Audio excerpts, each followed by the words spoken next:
Okay, I I know there's probably nobody here.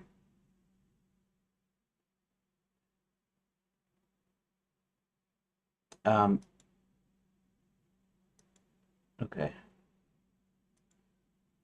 So there's probably nobody in here, which is okay, I guess. I'm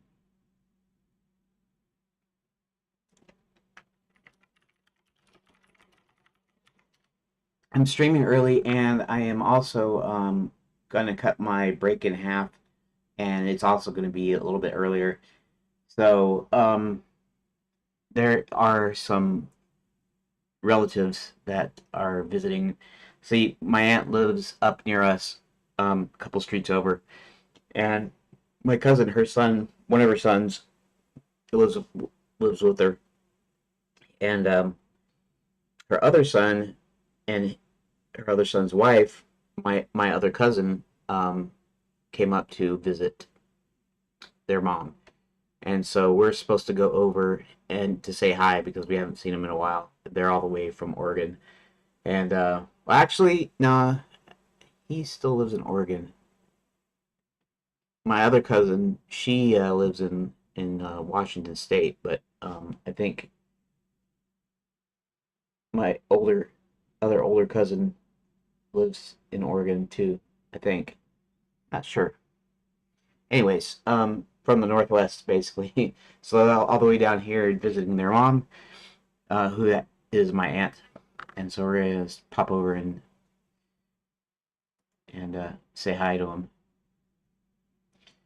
But anyways, that means I'm going half an hour early, so I'm going from 11 to 12:30, and then I'll break till 1 o'clock, and then 1 to 2:30, and I'll be done early today. Anywho,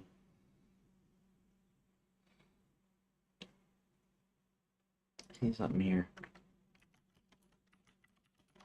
Browser. There is a little number icon on the app icon. Shows the number of windows I have open. It's on the upper left. On the um, what do the little number icons on the Brave browser icon mean? There we go. I know that this is number of windows, and this I guess is two because of the other window.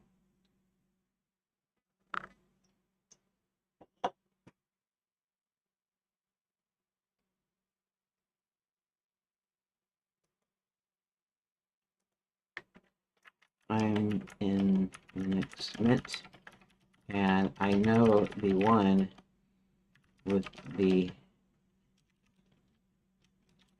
with the number in the gray box in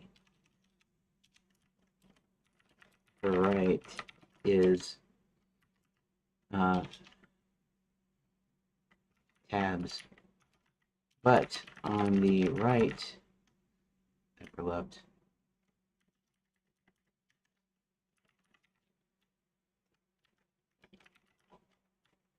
um, but I have two windows open, and the number on the right is in an orange red box.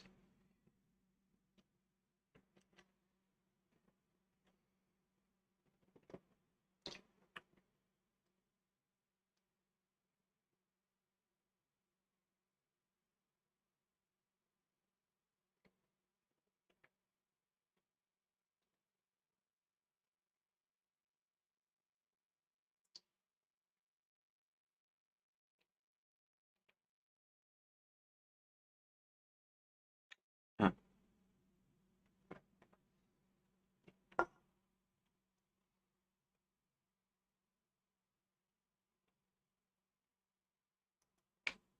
Interesting, I guess. Uh, How come the kick filter can't filter? Doggone it. Stupid thing doesn't even work. Okay, whatever. Anyways, I need to get back to the deal, right? Okay, so let's go ahead and we're going to go with this, and I'm going to go ahead and open the um, new window. Oh, recent. Opening recent. Okay.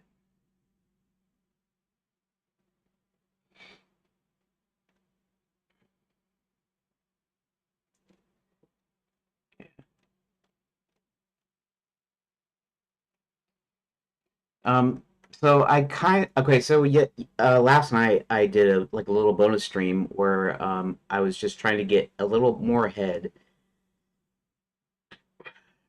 because I might not even get this done this weekend. And that's what I'm trying real hard to do that. But pardon me. I went through that 7-step process that I came up, or ChatGPT came up with, that we refined to so that I can figure out where to put decision points quickly enough. Really, though, I almost need something to help me brainstorm the decision points because where to put them is not quite as hard, I guess.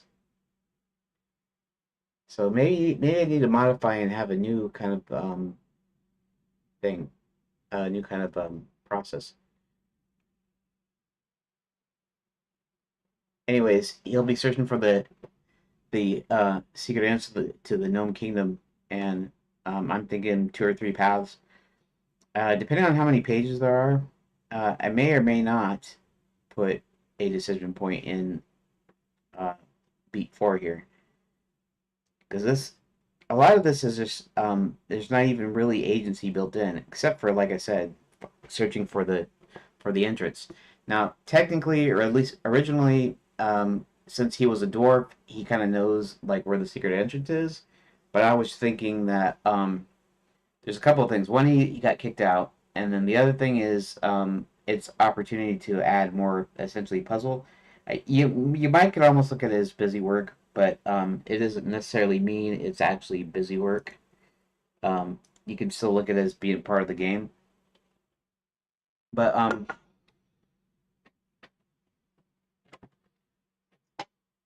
so like the the logic is, and this is just something I came up with. This isn't really a thing that's I don't know how to say it. It's something I made up, so to speak. The idea being that it's been a little while since he's actually been there, since he was kicked out, and he doesn't exactly remember all of the ways in there, and he doesn't quite remember where to find the secret entrance. I mean, he knows about where it is. He probably has a few memories and stuff. In fact, I'll kind of indicate that to, by how you're able to get in there. The paths that I put in there for to take. Okay, and this is the only real place that has any real agency. The other one is finding Hubert, but there's even less agency there because finding Hubert is a matter of logicality, basically being logical. Whether or not a whether or not a player could figure this out is a different thing entirely. Um, Having him search for Hubert. The obvious logical choice is by going back to the Renaissance Fair or Orthogon Alley, as I call it sometimes, and because that's kind of your main area where all the shops, hotels, and restaurants are, or you might say taverns, inns, and the old shoppies or whatever. Um, so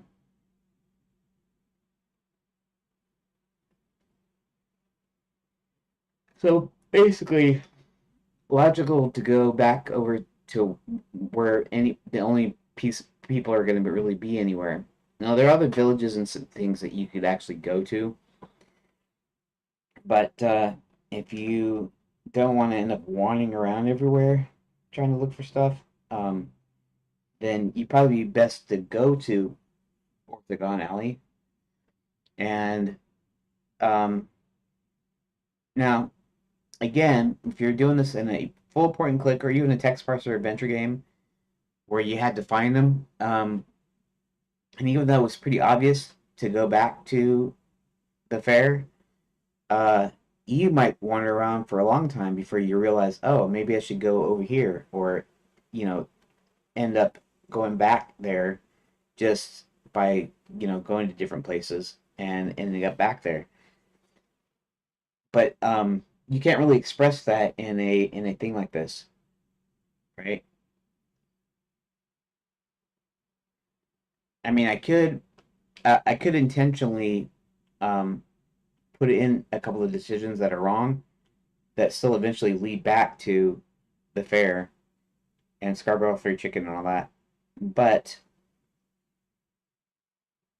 for the most part, um, this is not a puzzle and stuff, right? So if you if you play in this format or any of the previous phases before you get to the text parser, you're gonna know exactly what to do. But somebody that's never played it before, they're not gonna know that you should go there. You should start talking to people and stuff over there. Um, Although it will be a place to go, so it isn't necessarily immediately going to be that hard. Um, the important thing is that it's obvious enough that that in hindsight somebody said, "Oh, I didn't think of that," or "Stupid, I should have just went there in the first place." You know, because it's so obvious. So that's the only reason that I put possibly in here because it might only be first I'll take a look at how many pages already exist. So um, if if this takes a majority of the pages, um, what did I say? Did I say like I said like a total of 20 in the chapter, right? So a maximum of 20 pages in the chapter, four which are already gone. So that's only leaves you with 16. So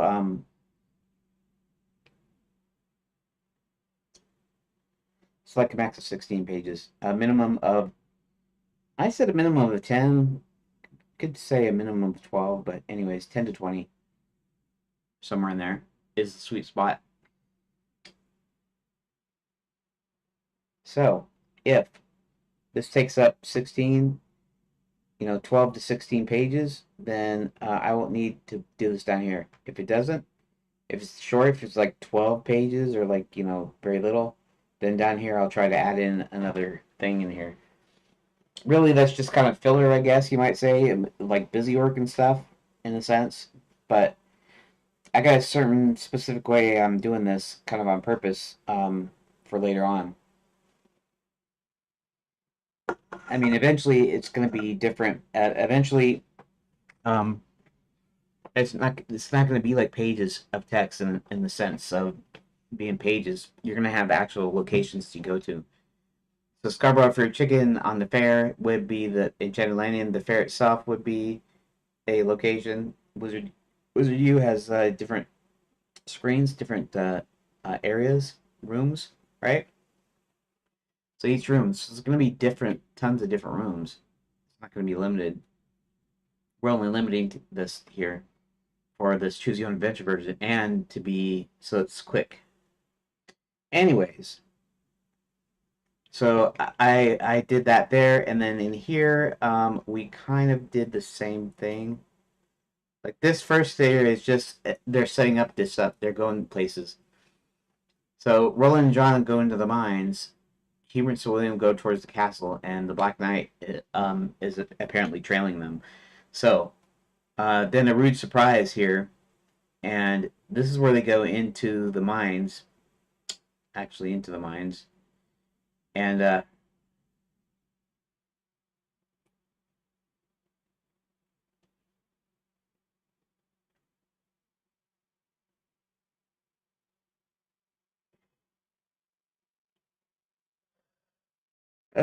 so they're supposed to go to free the slaves. Okay, that's good. Um, so they go in there. They first um, they need to locate. See, okay, so I guess the story is a little weak here. The story beat is kind of weak. I mean, it's not really. They're gonna find Max's office, but I don't really have a reason that they're looking for the office. The doors are gonna be there, but they don't know the doors are there yet. So I might have to rewrite that a little bit. Okay, Sound of Thunder. Now, so this is the same thing. This has three of the story beats don't really have a place to have actual agency. This I figured I'd add a little flavor in here because even this is a little bit weak. So um, I don't want to have the point is I don't want to have any chapter that doesn't have at least one decision point, even if it's just for flavor, even if it's just for humor, a little line, a little something that makes it that breaks it up, that allows you to do something. And now the full text adventure is not going to have these kinds of constraints. It's going to be its own thing. So it's not going to make a big deal. So I might have some cutscenes that are just cutscenes, you know.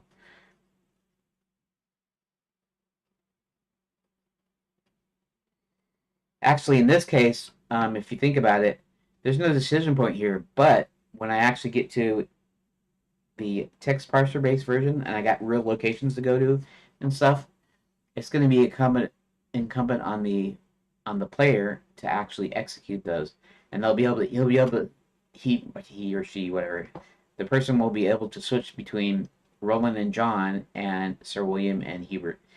Those in this particular story beat, this particular area here, they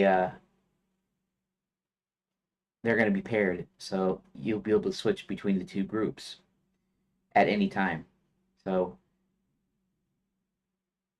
when they say uh, and and this is more or less like I said, like a cutscene. So basically, what they do is in the previous beat in chapter 11, they uh, they make the plans, right? They got all the pieces to the puzzle now, and now they're making some plans. But before anybody can do like final battle or anything, before anything can happen, Hubert needs to get his magic back, and the slaves need to be freed from the mines, right? This is part of it.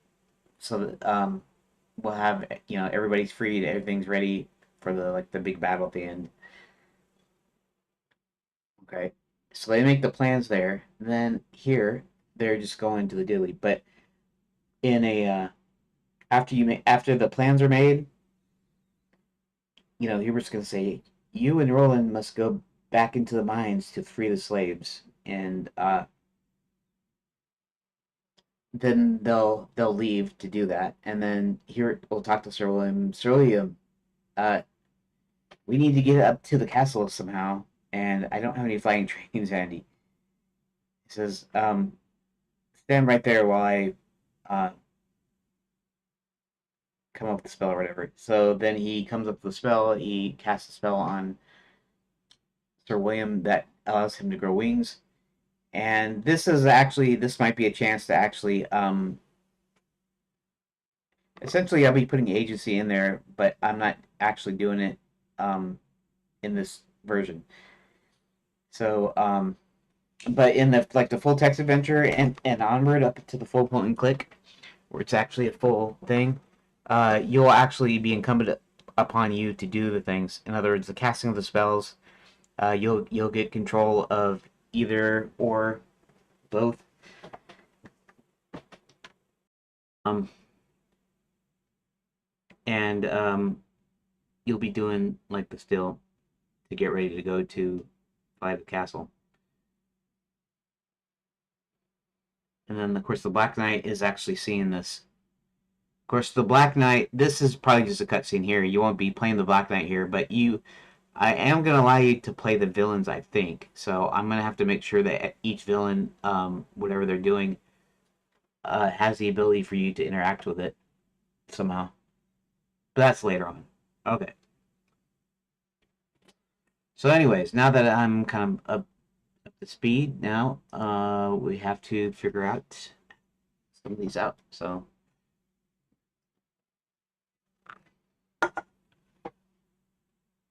okay. Here.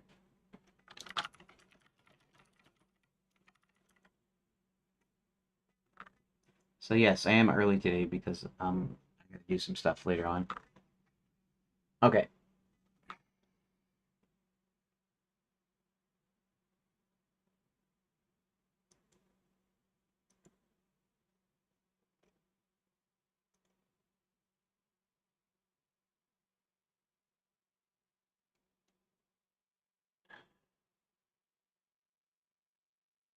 Redot will be maintained as long as the endeavors wants it to be. Also, Draconic will have better stuff than Redot. Will not be bound by Godot's buggy and outdated code base.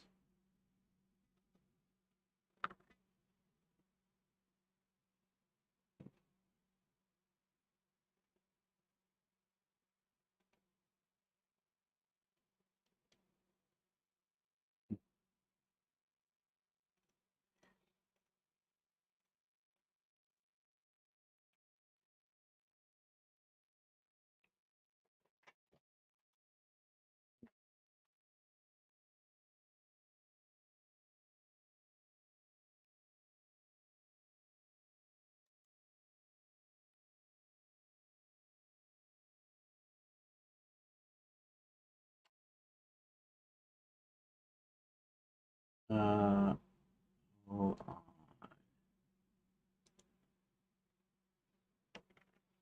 I don't.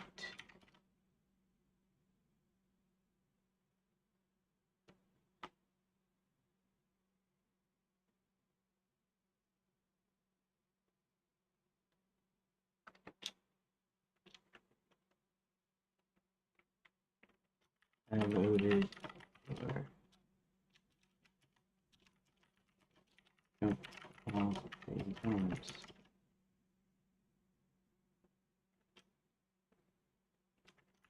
A Christian conservative institution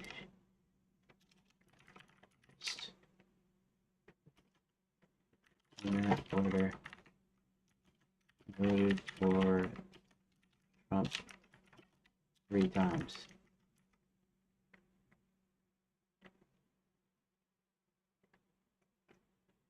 Conservative. I'm a conservative. I'm a hardcore Christian, evangelical, whatever, Protestant Christian, whatever you want to call me. Uh, constitutional.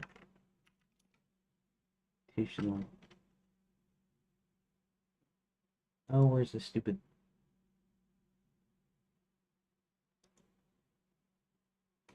Hold on.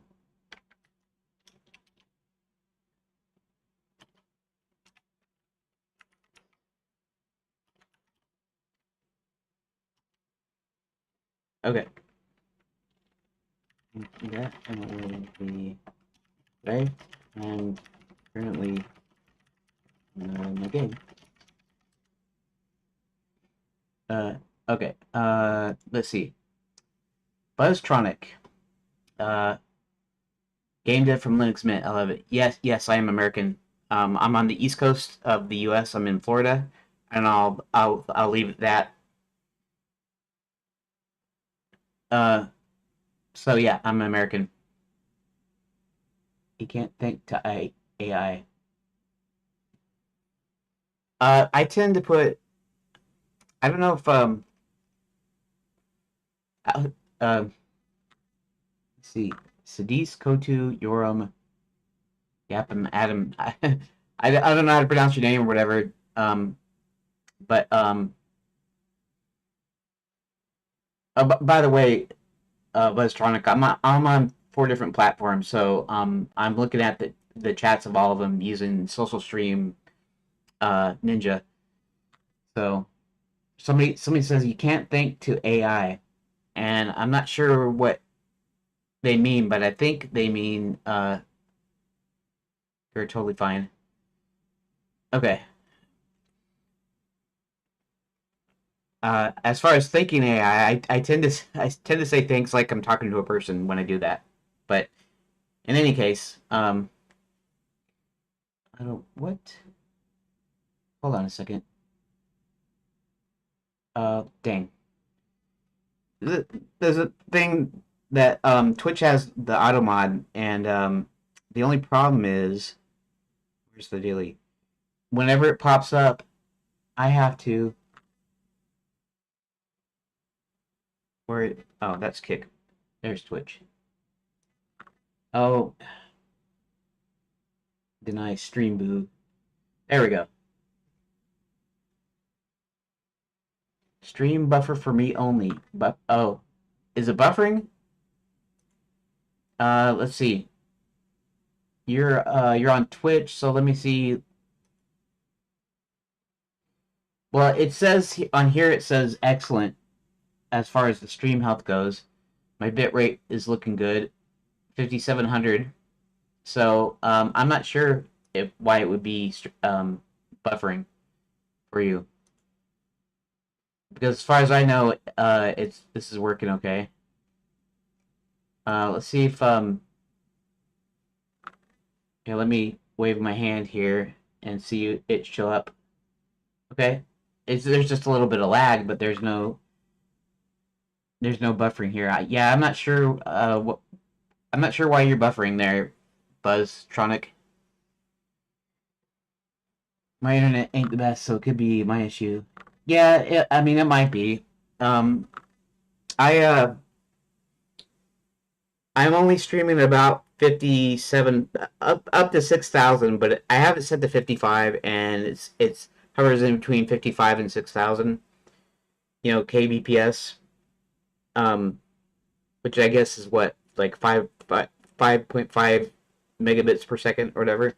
Anyways, so 5,500 to 6,000, and I did that mainly because Twitch has a limit for but they have like multiple tiers, right? Like you pay money. Yeah, that's right. I'm not like subscribed or something. I forget. So in actuality, I used to have it up to about 7 or 8,000, and that was fine for YouTube and Rumble. But apparently Twitch they didn't like that very much, so I brought it back down, and so now all of them seem to be doing okay. Stream health, excellent on YouTube and Rumble.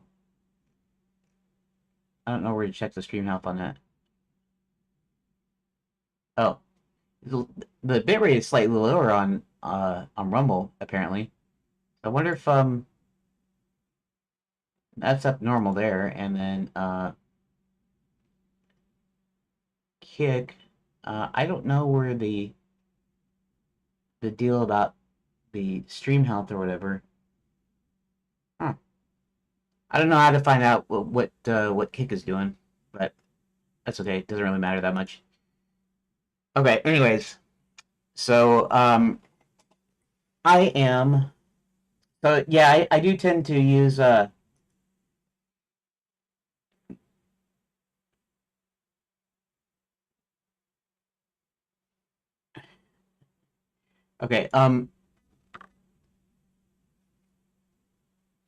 Okay. So what am I doing? My brain likes to take vacations every once in a while. Okay. So basically, I figured out places that will have um decision points. Now I'm going to so we figured out where decision points are going correct. Anyways, guys, thanks for popping in. Even if you don't stay for very long, sometimes it'll get boring because this is all text right now. Right now, it's just text. In fact, I can show you here. I'll go ahead and start up the game and show you what it looks like, just so you know that right now. Um, so essentially, I decided to break it down into distinct phases, or I guess you can say iterations, if you know about game development. Um, iterative development, right? So you um so like you'll have a playable version at some point. You'll make it just enough to make it playable, make it work, like a vertical slice or something, and then you'll have a finished product at the end of each iteration. That's kind of the theory. And this is an adventure game, so but each time I tried to start making this game, I haven't been able to get my head wrapped around stuff. The story, where things are located, whatever. So I decided to distill it down into the most like the basic kind of game, which is a choose your own adventure. It's not even a real choose your own adventure because in a real choose your own adventure, there's multiple endings. Sometimes they're dead ends, red herrings. Sometimes you're able to loop back to a page. Actually, I don't know. There's a couple of choose your own adventures where you're able to loop back, where it went back to the same page and then you could go someplace else. But this I had my whole story. I had all the story arcs, all the character arcs and everything. And then I created an event list, which are basically the story beats of just like what happens.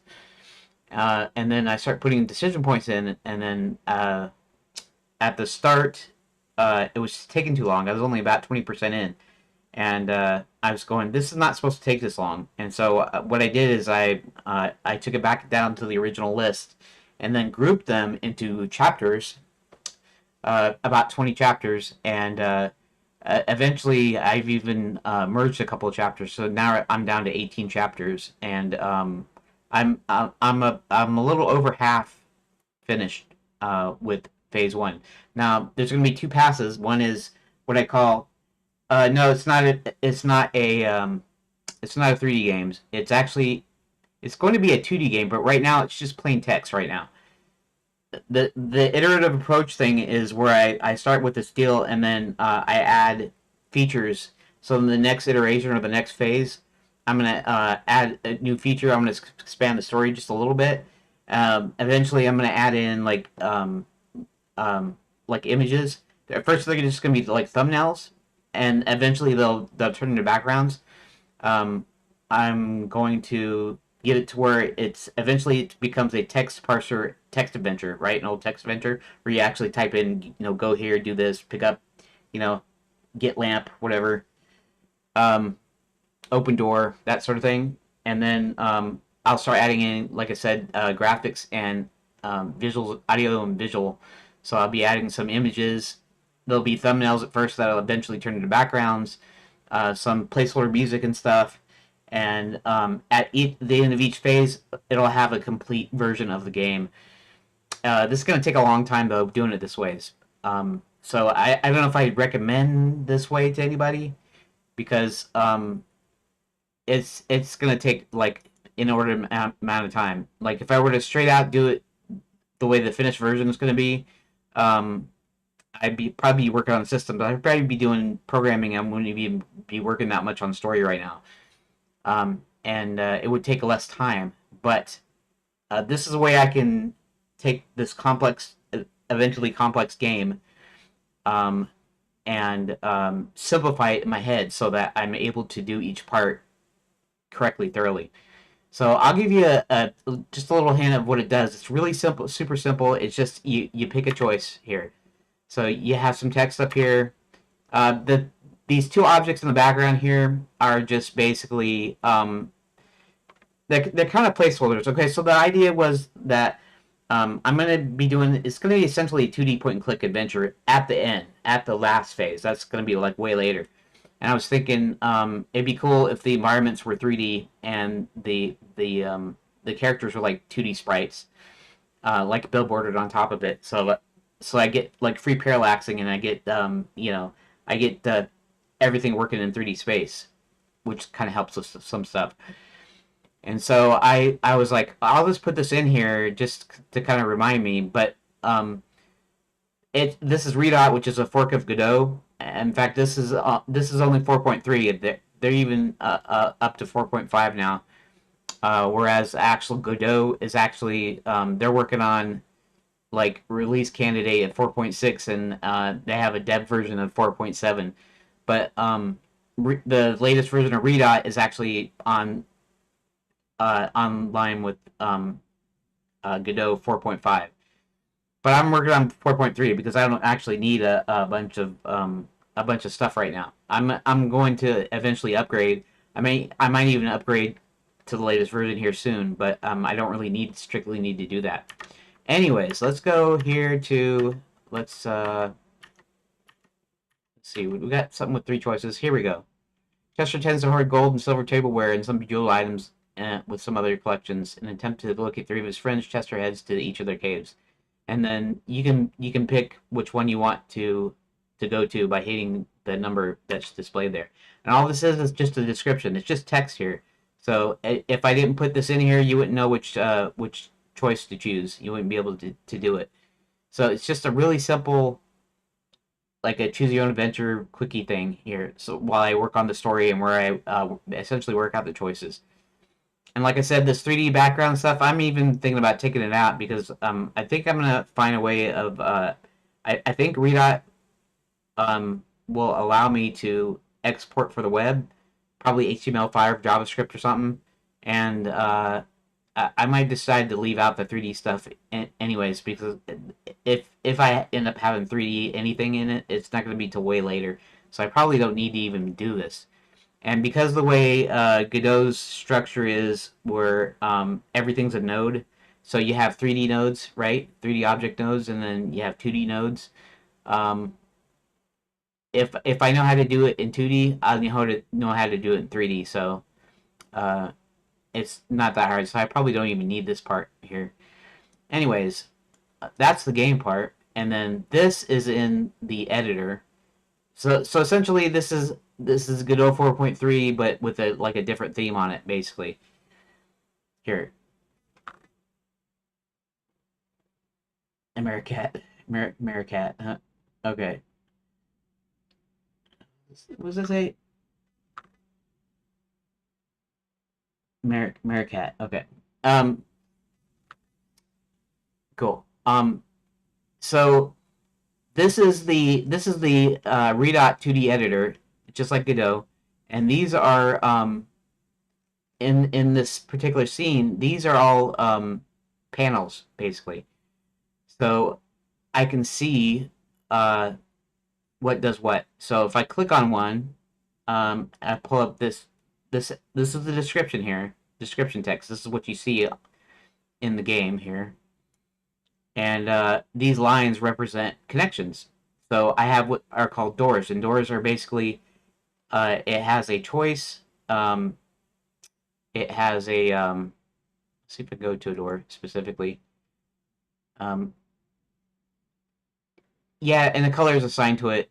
That had to do with the visuals or whatever. I forget.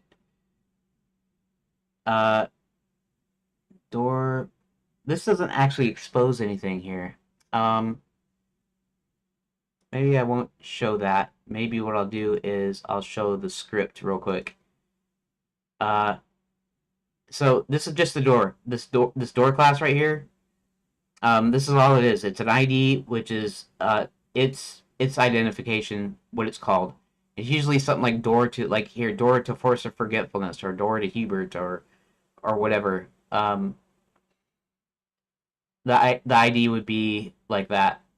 Um, and then choice, which is basically your number. It's defined as a string. Yeah, you're kind of right. Door is a route, essentially. So it's just basically a destination to another page or a room. And that's the other thing is these are essentially pages, right? because it's just text right now. But the class is called room because eventually it's going to be an actual location. It's going to be a location that's going to have objects in it. It's going to have scripts attached to it. It's going to have, there might be animations or whatever. So whatever a room has, like a location has, this will have in it. But right now, all it is just an ID, a title, a chapter, and the description, which is the actual text that you read. And I call them rooms. However, being that this is expressed as a choose your own adventure, I tend to call them pages instead of rooms. But yeah, so you basically attach a door. Okay, so these all these rooms are JSON files. I'll just open a new tab here. I'll go to rooms and um, we'll go to one of the ones I'm working on right now. Okay, let's just do this. Open that with the text, and this is what a room is. Okay, so this room is this JSON file. The ID here is essentially what the file name is without the extension on it. The title is the title, right? That's the same as the ID. Outside looking in is just it's like a subtitle. Like if you're reading a book and you're in chapter 3, for instance. In this case, chapter 14. You're in chapter 14, and then you'd see a subtitle that says "Outside looking in" before it actually starts the text. Sort of like that. This is the chapter it's in, chapter 14, and then this is the description. This is the text that you see in the game, including any choices. And then this is the doors. So there's only one door here, and its destination is okay. So the prefix. I know I'm explaining a bunch of technical stuff, and it's probably boring and probably I don't know if you're following me either, but so the 3-digit number at the start of the prefix is the chapter number. The second one in the T stands for title. That is like subtitle. And so for each story beat, I actually have a subtitle, and then under this title, this particular is your page. Now, page 0 is always the story beat. Page 1 through whatever is the actual individual extra pages that when you have a decision point, right? It goes to different deals and different doors and stuff. I don't know if I'm explaining this correctly, but so this is T stands for title and P stands for page. Now page can be in any order; it doesn't really matter because some of these they don't have an order. It's like these three, and then it's like they all go down to this, and these three aren't in any kind of an order. So the page number, it doesn't really matter what order they're in. So so that's how the prefix works. So it's title, page number, and then chapter number, and then the actual title of the page is in the ID there. So whenever you want to go to a different location, what it's doing is it's looking up the door, and so it maps this choice number 1 to your 1 key. So you hit 1, it scans it. It sees that you're hitting 1, then it says, okay, what door is choice 1? And that's this one. And it says, okay, let's switch to this page here, this P3 one more clue page. And in fact, I can actually pull that up. P3 one more clue.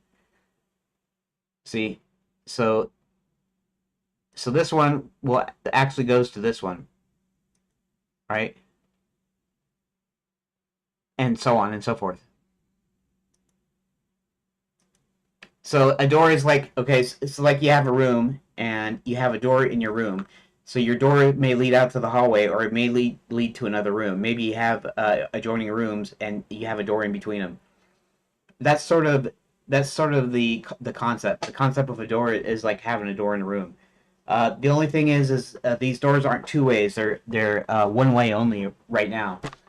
Later on, I will actually be having they'll have the doors will have a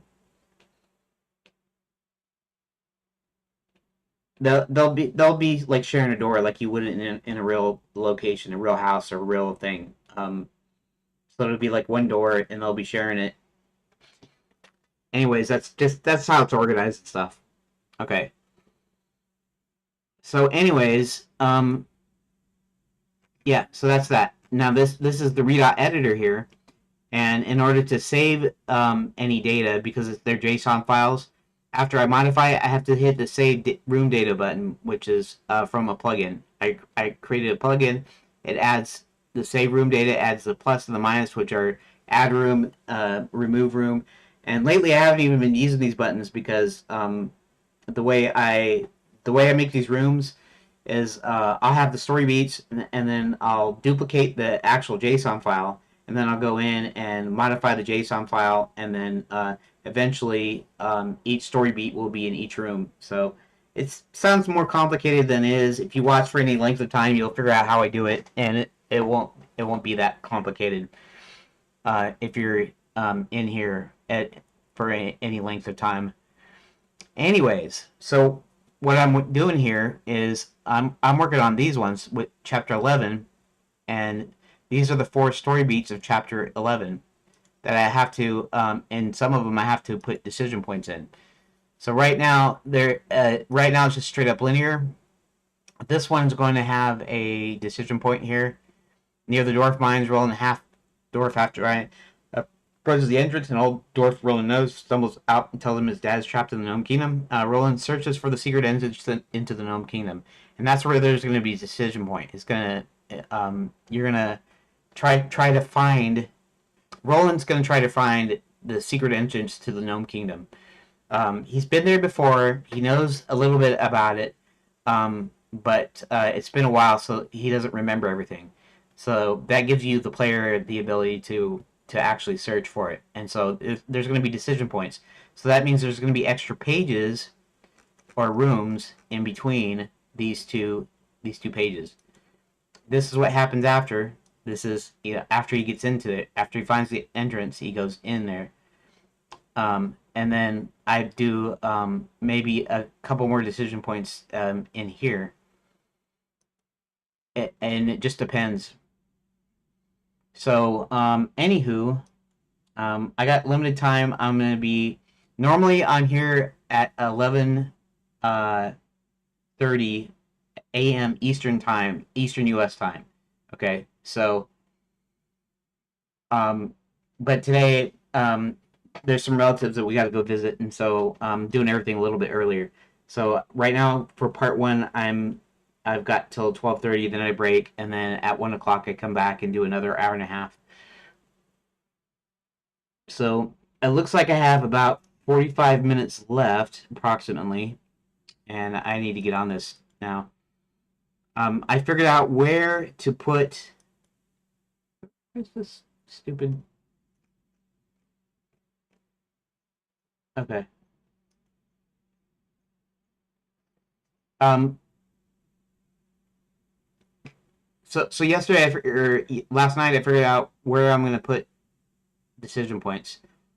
So now I have to actually brainstorm and come up with them, because right now I don't have an idea of what different paths Roland can take to get into the Gnome Kingdom, or to find the secret entrance. So I have to come up with that. Now brainstorming is still, to me, I kind of have a hard time working with brainstorming. I come up with ideas all the time, and the only way I get a new idea usually is if I'm just constantly thinking about the said idea. Oh, and just in case anybody's still, you guys are still here, right? Just if you don't know, um, I'll go ahead and give the whole spiel here real quick if I can do it briefly. But I'm working on a it's going to be a full-on point-and-click adventure game, like the kind you play in the early '90s, early to mid '90s. Um, Secret of Monkey Island and Maniac Mansion 2: Day of the Tentacle and stuff like King's Quest and Space Quest and those kinds of games from Sierra and LucasArts back in the day. So it's one of those type of games. And again, like I said earlier, I'm doing it in phases, which means that iterations. So I broke it down to the most basic thing I could think of, choose your own adventure, and then I'm going to start adding features. Um, I'm actually going to. I don't know if I can explain this quickly or easily or whatever, but in phase two, I'm going to separate the directional decisions from the actual page decisions. You know, if you're supposed to let's say, let me think of it's not this what's not a directional. Um, in the beginning, you have to find help. Hubert needs to find somebody from outside Enchanted Lands to help him discover the mystery of what's going on inside Enchanted Lands. And so he's got three candidates. Now, you choose one of the three, or you choose all of them, or whatever. That's an actual choice. That's in game or in page or in room choice. That's a choice. But if you want to take door number one or two, or if you want to go, you know, if you want to go north or south, or if you want to go east or west, that's a direction. So any directions, any directional choices I have in here, I'm going to separate those so that so that the navigation is independent of your actual choices that you allow in there.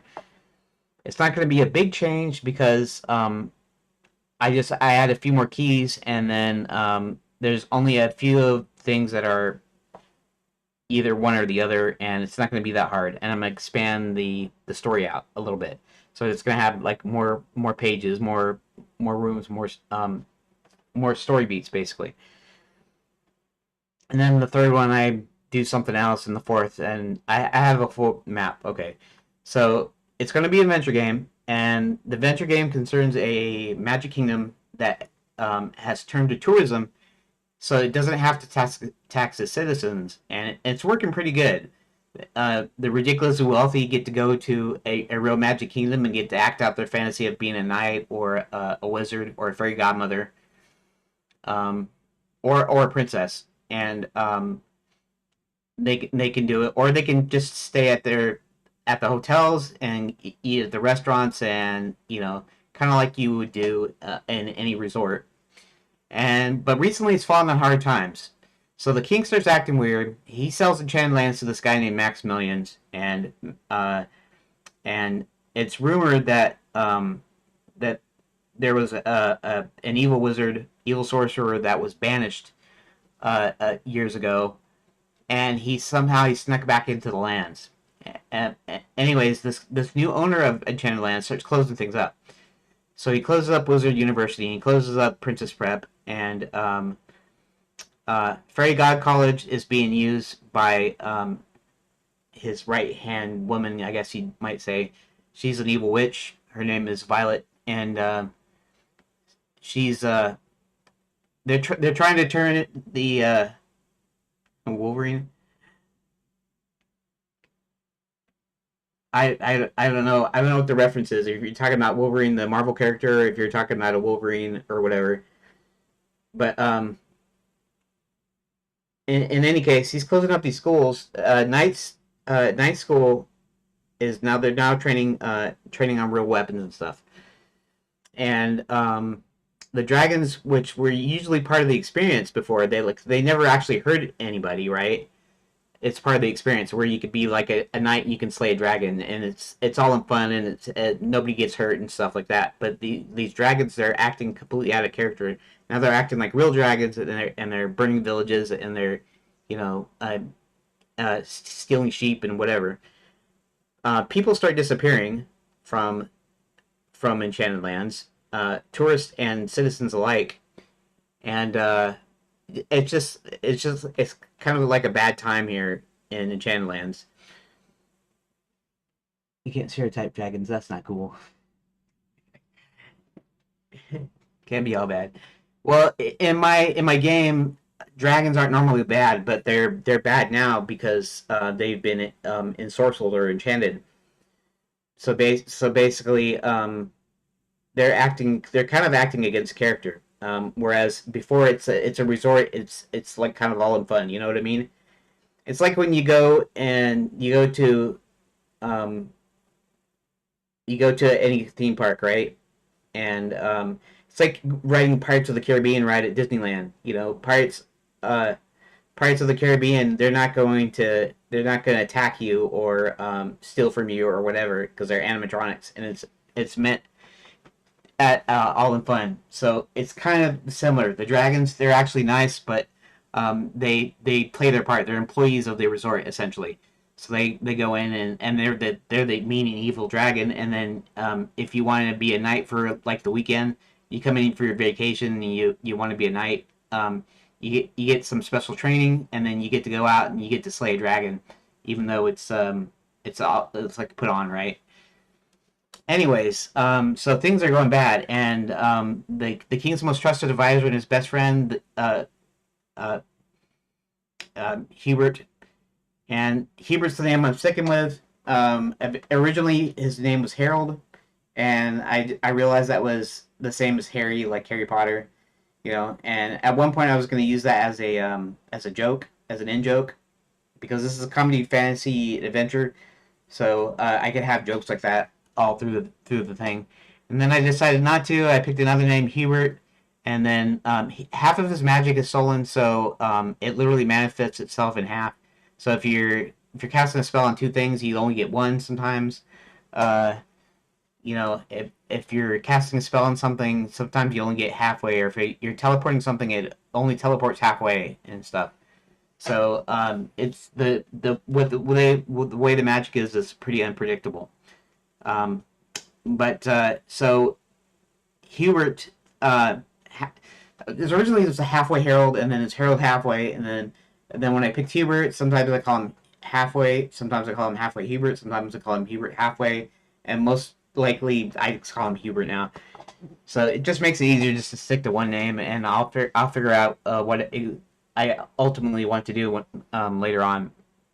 So Hubert seeks outside help, so he comes to our realm, and he picks a guy named John, and to help him, and he brings him into Enchanted Lands, and then they go investigate and see what's going on. So basically, I can go ahead and spoil it because I'm showing everything about the development. So there's tons of spoilers if you listen long enough. If you listen long enough, you're gonna hear all the spoilers. You're gonna hear all, you know, if there are puzzles, you'll hear the answers to the puzzles, whatever. It's what I'm doing. I'm just showing the full development. So basically, this Maximilian turns out to be Maximilian Spell, the evil wizard that was banished, and he's come back in and he's got all of his bases covered. What he's going to do is he's going to create a machine that will open multiple portals, magic portals, essentially. You get into Enchanted Lands via a portal, and you do that by having a piece of Quicksilver and having an intent where you want to go, and it will open a portal to where you want to go. Usually it's accompanied by some words, like magic words, even though the words are more you're voicing your intent. So basically, you hold on to this ticket, you say, you know, you say the words, and then a portal opens and you walk through. Well, what Max wants to do is he wants to create a machine that will open thousands of portals to multiple realms and large enough to march armies through. And to do that, he needs Quicksilver, which is this magical mineral that the Enchanted Lands runs on. And he's enslaving people. That's why all the people are missing. And so our heroes, Hebert, and then he brings in John, and then they find out that a princess was supposed to show up there, and she's been kidnapped because apparently her people has found out a way of refining Quicksilver to like better than 95%, whereas the typical methods are 70, somewhere in the nature of 60 to 70, maybe 80%. And he has to keep on abducting more people to work his mines because he doesn't have that refining process.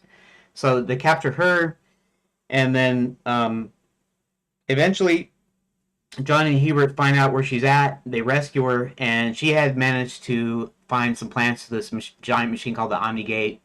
And so at this point in the story that I'm actually working on, um, they have the final piece of the puzzle where Roland he goes into the he's been searching for his dad this whole time. He was kicked out because he's too big, because his dad was a giant and his mom is a dwarf, and so he was kicked out. But he's been searching for his dad all this time, and then eventually he comes back to the entrance of the dwarf mines and to give it one more chance to see if maybe he can go back in there. When this old dwarf that he knows stumbles out and basically collapses and tells him before he dies that his dad is actually inside the Gnome Kingdom, and so he goes in through. He finds the secret entrance. He goes in. He talks to his dad, and his dad tells him that he sees everybody being working the mines, and his dad tells him that apparently Max wants a whole huge amount of Quicksilver for some reason, and this is the final piece of the puzzle. They go back.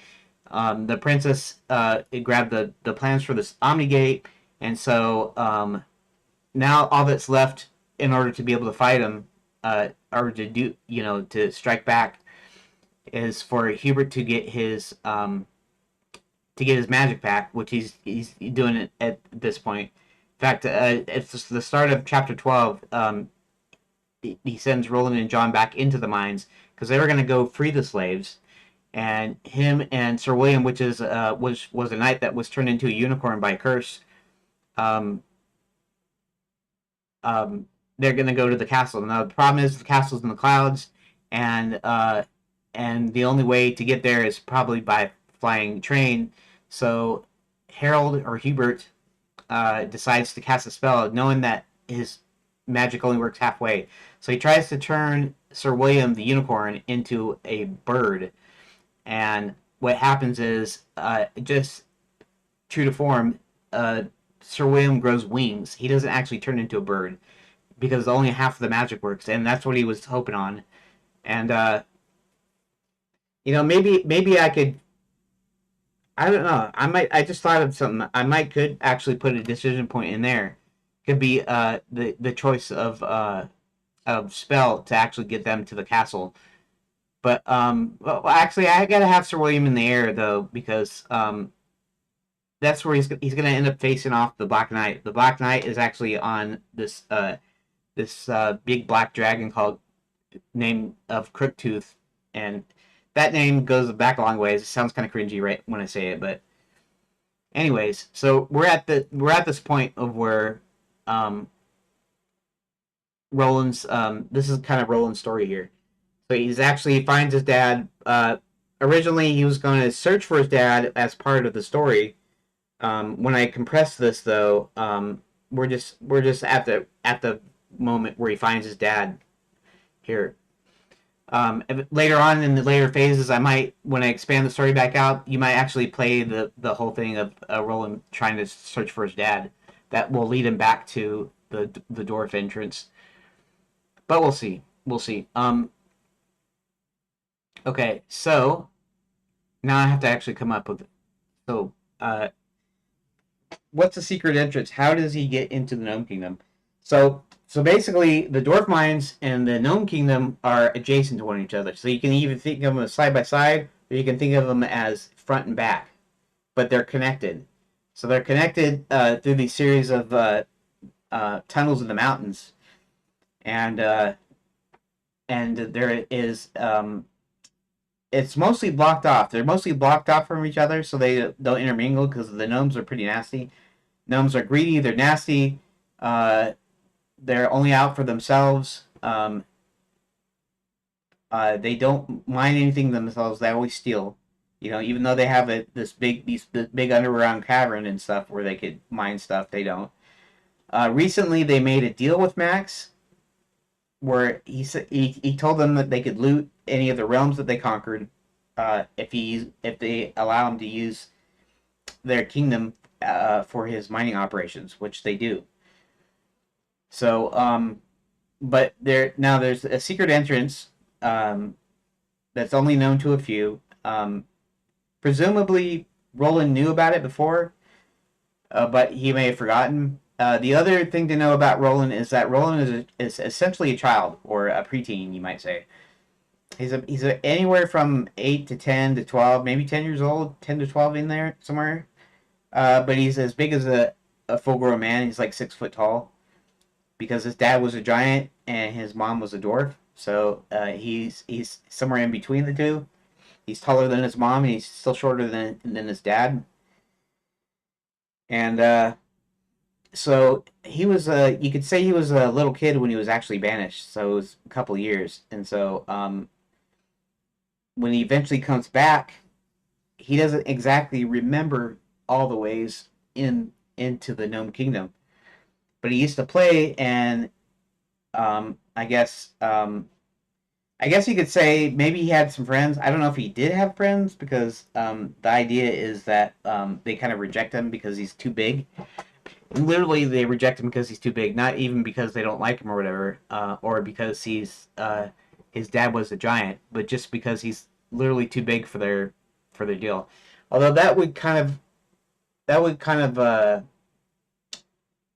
counter. Let's see, what time is it? Okay, I got till 12:30.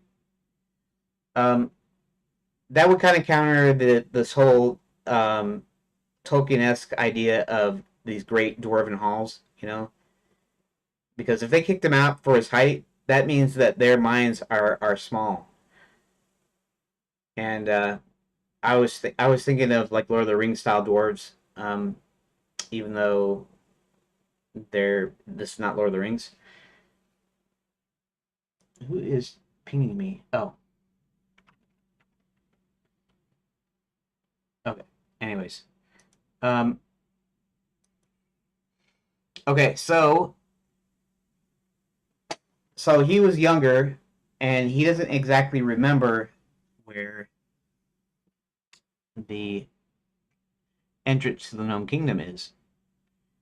And the only trouble I have here is I don't really in my mind have an idea of how the dwarf mines are laid out. Really, it's you know it's easy to kind of think in your head, well, there's some mines there, and you picture people digging using a pick on mine walls, and having the wooden pillars, wooden what do they call those? I can't even think of the name now, but basically scaffolding to hold up the mine and stop it from caving in. And so it would be typical mines basically, but they've got to have places to live. They have to have places to commune, to have stores. Basically, I have a society, and then I have to think of all that. And right now, the story only concerns with the front entrance and the actual entrance, secret entrance into the Gnome Kingdom. So I have to at least come up with a few things like that. And this is kind of where I get in trouble because I guess I'm not good at brainstorming. I'm great at coming up with ideas. I come up with all the time. I have ideas all the time, and um, but to think through the details, I have a problem thinking through the details, and that's kind of my problem. And that's kind of why I wanted to process. But the process is where to put a decision point, and I could actually kind of figure that out myself. I'm finding out that it's not really hard to figure out where you could put a decision point. That's why I was asking the AI. I was asking ChatGPT in this case. Um, we know that part where they uh yeah.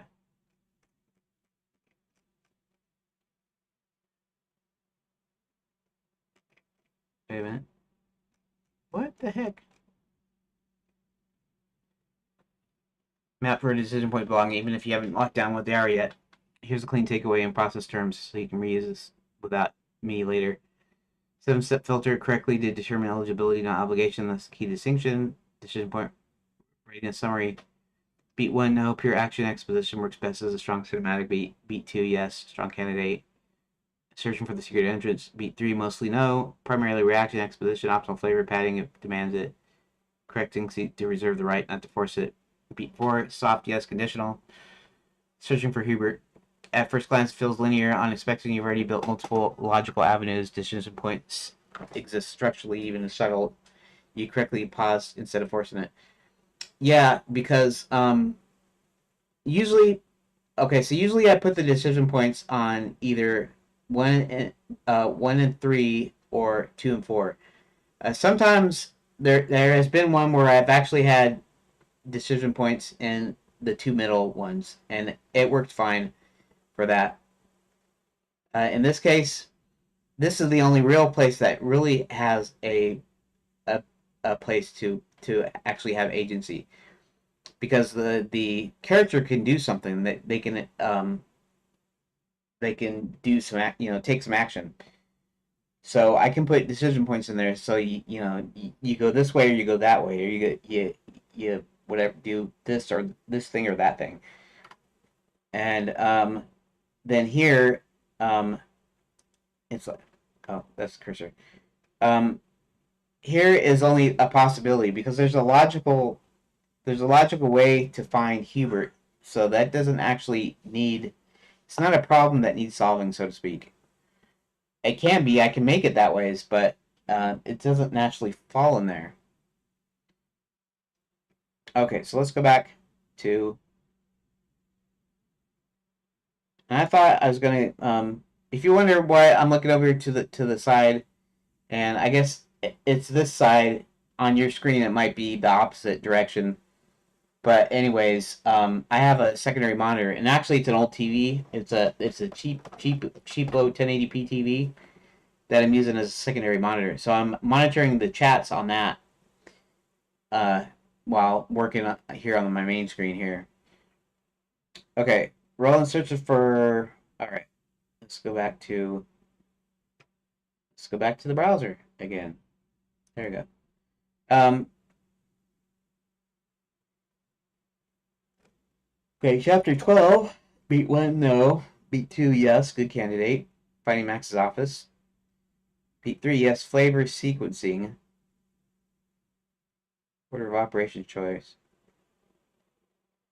So 1 and 4 don't have one. 2 and 3 probably have one. If you don't see a choice at first, chances are I already wrote one. Yeah, the thing I was saying was, okay, so you have a logicality, okay? So the logical thing here, whenever you're lost, whenever there's a problem or whatever, whenever you need to find somebody or something, the idea would be to go to the place where most people are. And normally, I mean, there's not a lot of people here in the Enchanted Lands right now, but the most logical place to go to would be the place where everybody goes to shops, inns, and taverns, which is the main strip, before it branches out into the 4 different areas. I'm thinking of naming them as lands, sort of like at Disney, after their function.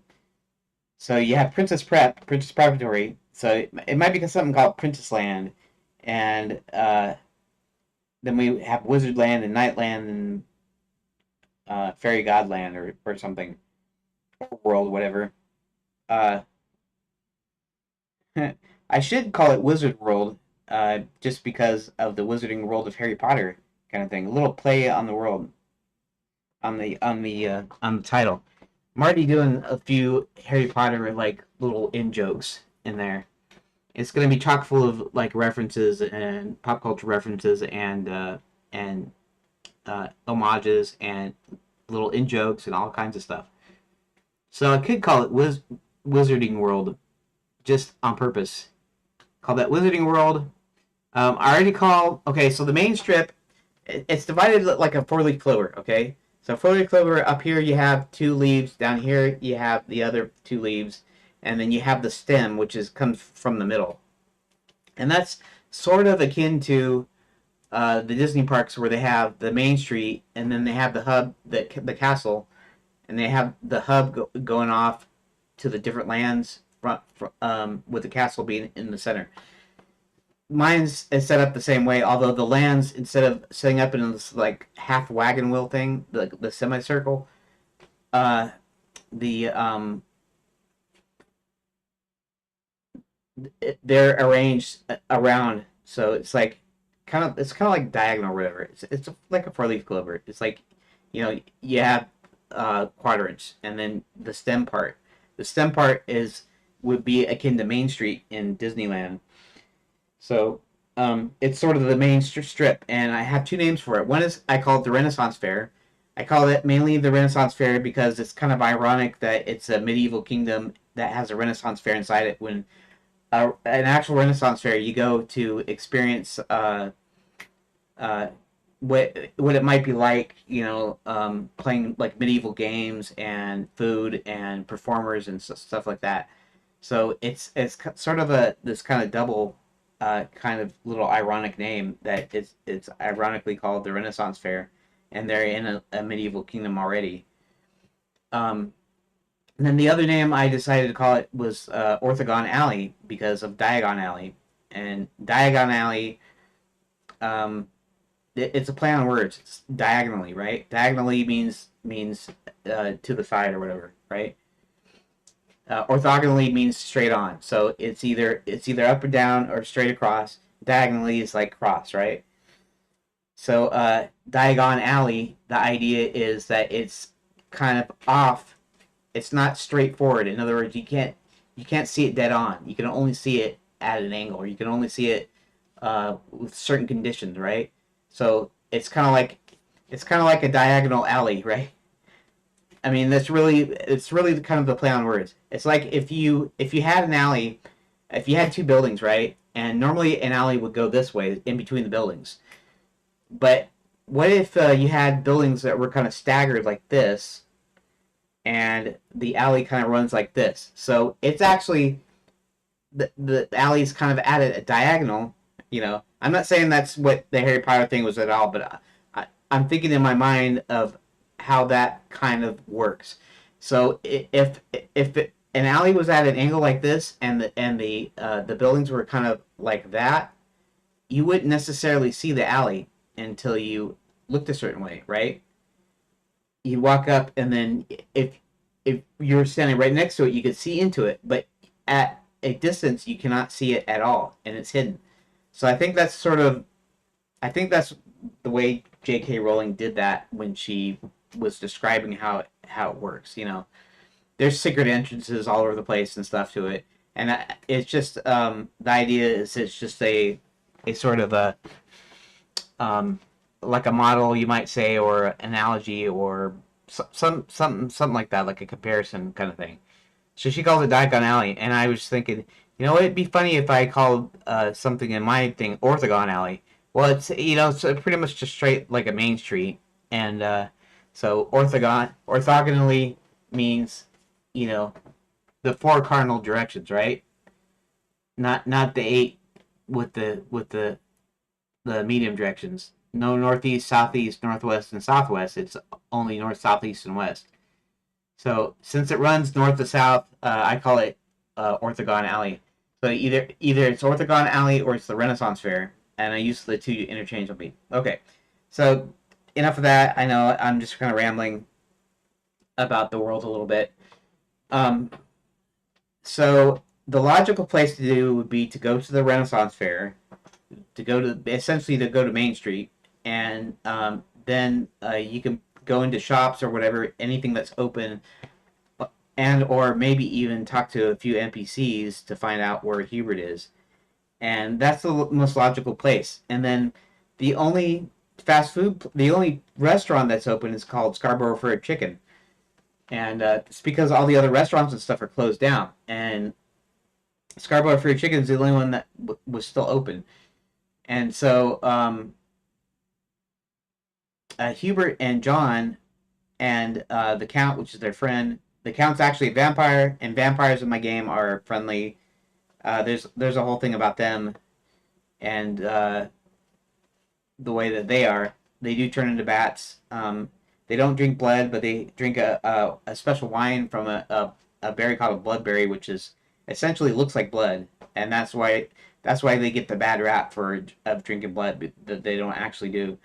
There's a few other things that I came up with for characters in my game. We have werewolves in my game. Werewolves they're anthropomorphic wolves, though they're not like a straight up wolf. Like you remember the original Wolfman movie, if you've ever seen that with Lon Chaney Jr.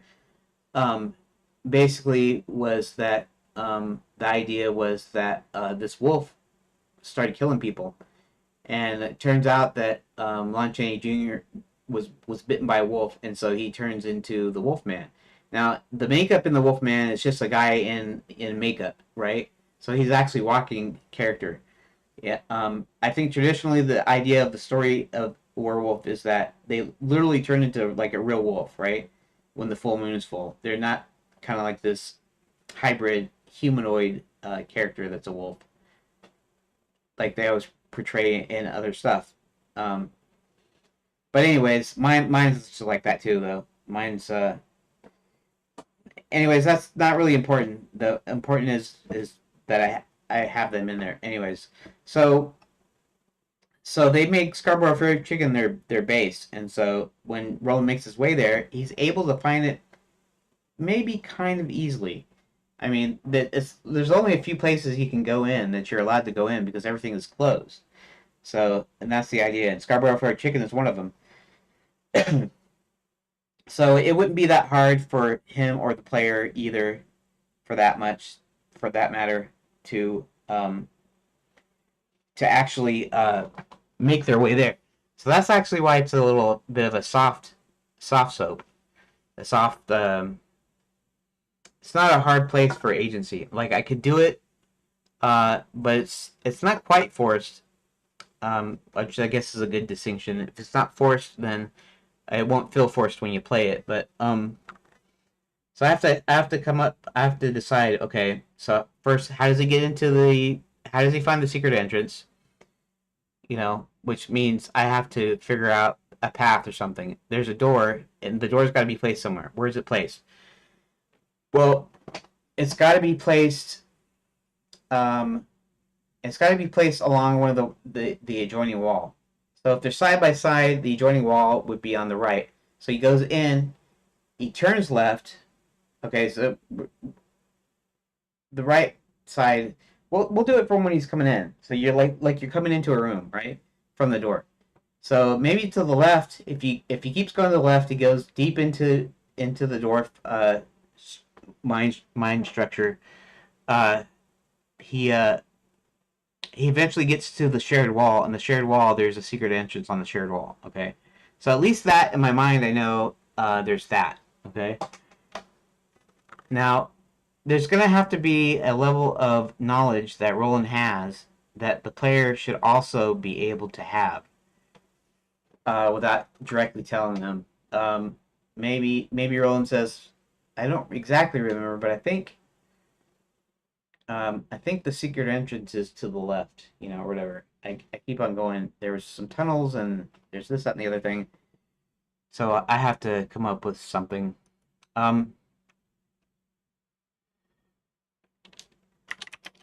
So yeah, even though the 7-step process is a help, I think I was trying to come up with a process so that brainstorming the decision points would be easier and quicker.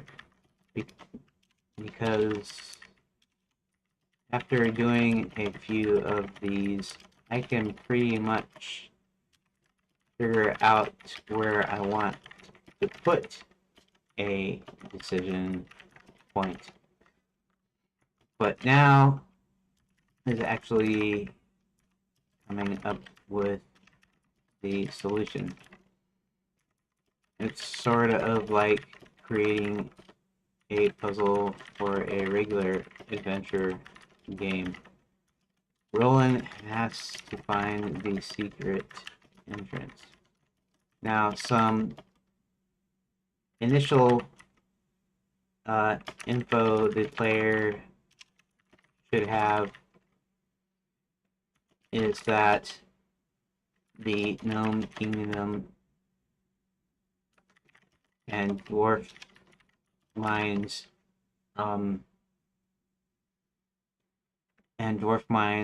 are adjoining.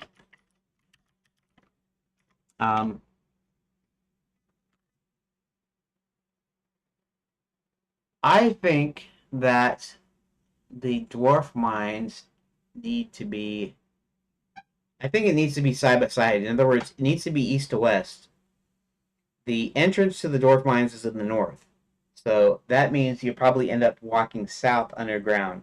So you go in through the entrance, then you go underground, then you're going south.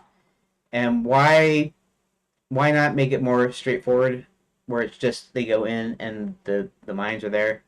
I could do that, but um I don't know, maybe I should do that. If they're if they're if they're up and down, or in other words, if they're forward and backward, um, then behind them would be the Gnome Kingdom, and yeah, well, that's not how that would work either. So I still have to think the logistics of where everything sits. Lapswood, Lapswood is to the west. Um, in fact, I think that's the night school area. Now, the Count's Bats in the Belfry Motel is up north ish, northeast ish. The entrance to the dwarf mines are supposed to be north, and then Lapswood would be south, and the secret entrance should then. So basically, what it is you go down underground, you go through the mountains in the north, you go underground, and then you're actually walking south. So you walk south to the southernmost part of the Dwarven Mines, and then the Gnome Kingdom is south of that, and it's underneath Lapswood, which is above ground. Lapswood is a forest that doesn't have any leaves on it. So I'm just thinking in my mind, okay, this is how I should almost get up and do a drawing of it. Um, Pull up grease pencil or something to do that. In fact, I have a deal that has a few maps, but I start adding these maps and things. Eventually, I'll have enough to have like a full map. Um, oh, and I can also use that tool. But anyways, that's not that important.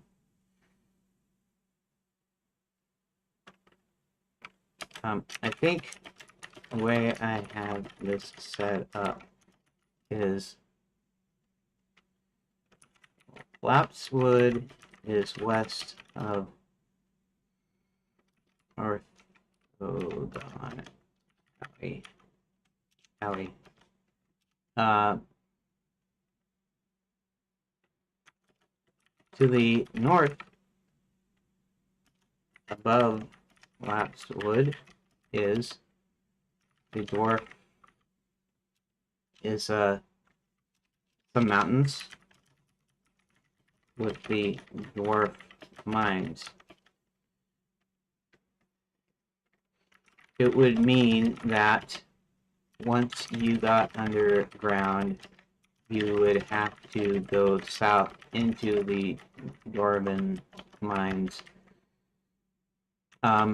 And that would also mean that the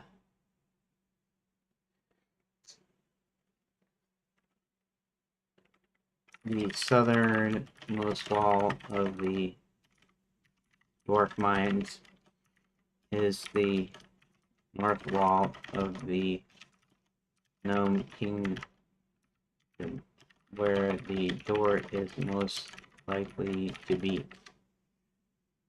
Okay. And actually, looks like my time is up now. Taking the real problem is a good one. Isn't about where the decision point is going, where it's how fast your brain can generate good ones without grinding development dots. What is the choice? Now is for a generator. For adventure games, fast generated spatial knowledge plus knowledge-based logic, not abstract branching. You've already done most of the work by defining geography. At this point, the player knows the Gnome Kingdom dwarf mines are adjoining Lapswood. North leads to the mountains. Mountains contain dwarf mines. Therefore, the Gnome Kingdom is south of dwarf mines. The southern wall of the dwarf mines is likely the boundary. Secret entrance, not random, is constrained. This alone gives you a puzzle. Fast decision generator. Use this tomorrow. When you hit a beat like roll and search for a secret entrance, do this instead of brainstorming from scratch. Does the player need knowledge, position, and permission to proceed for this beat? The answer is knowledge plus position. Generate 3 approaches, no more than less. All good adventure puzzles reduce to 3 methods: observe, environmental clues, ask, NPC knowledge, interact, physical manipulation. You don't invent these, you select them. Apply to your setup. Goal: find the secret entrance on the south wall of dwarf mines. Choice set: all valid, same outcome. Observe: examine mine walls, notice differences in stonework, subtle draft, humming, residue of quicksilver. Rolling recalls gnomes love symmetry, except for when they don't. Ask: talk to a dwarf miner or the old dwarf who stumbled out, or markings only half dwarves would recognize. They never dug straight through, too obvious. Interact, pull a lever, remove loose stones, trigger mechanism meant for carts, accidentally reveal a concealed door. Each path feels different, teaches lore, trains the player for later parser point-click puzzles, leads to the same door. That's meaningful converges. Why is this fast? You're no longer asking what choices should I add, you're asking which of these 3 classic adventure verbs does this beat support.